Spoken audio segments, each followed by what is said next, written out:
قرآن و حدیث کی روشنی میں یہ دعائیں آپ حضرات کی خدمت میں پیش کی جا رہی ہیں۔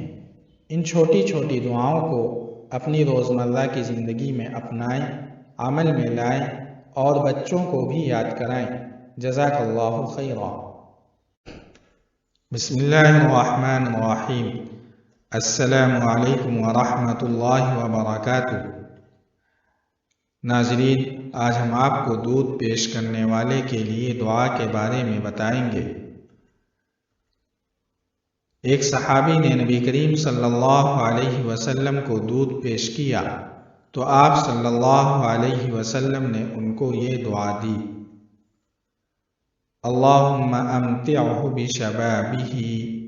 ایک مرتبہ پھر سن لیجئے: اللہم امتعہ بشبابہ۔ ترجمہ: اے اللہ، اسے بھرپور جوانی عطا فرما۔